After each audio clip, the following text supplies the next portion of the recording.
Сите 59 жртви загинати во пожарот во дискотеката Пулс во Кочани починале од насилна смрт или задушување, потврди раководителот на Институтот за судска медицина Александар Станков. Јаглерод моноксид е многу опасен газ, тој е без мирис, без вкус, делува на централниот нервен систем, ги онеспособува жртвите и смртта може да настане многу брзо, за неколку минути, во зависност колкава е концентрацијата во тој простор, во таков чад, да делува јаглерод моноксид, многу брзо може да настане смрт и ги онеспособува жртвите да избегаат.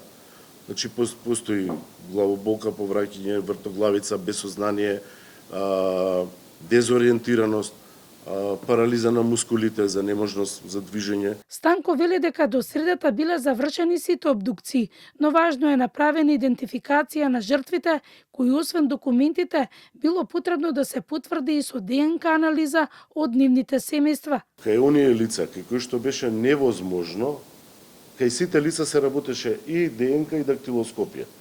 Сега, вие може да ја земете најсовремената метода, ако немате со што да споредите.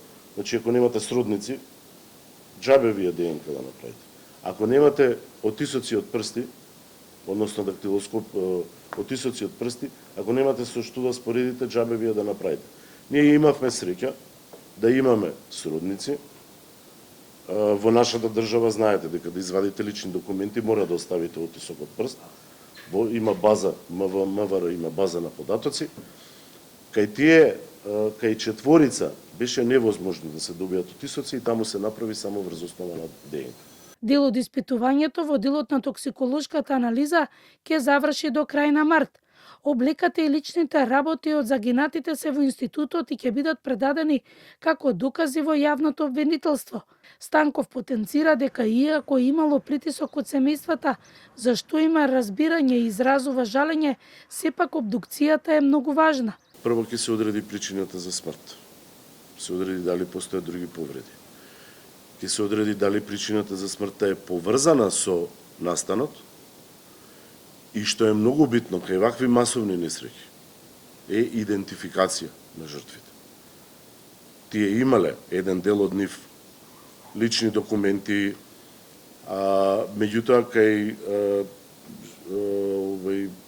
починатите жени и девојки нивните лични документи биле во ташните, сигурно, не ги држале во џепови, па тие тоа се изгорало. За професорот Светозар Антовиќ, декан на медицинскиот факултет, потврди дека за краток период се направени сите обдукции. 6 тимови од судска медицина заедно со МВР помош од судска медицина во Тетово. Целиот процес бил направен на високо професионално ниво. За помош се понудија Грција, Србија, Косово, Албанија и Босна и Херцеговина.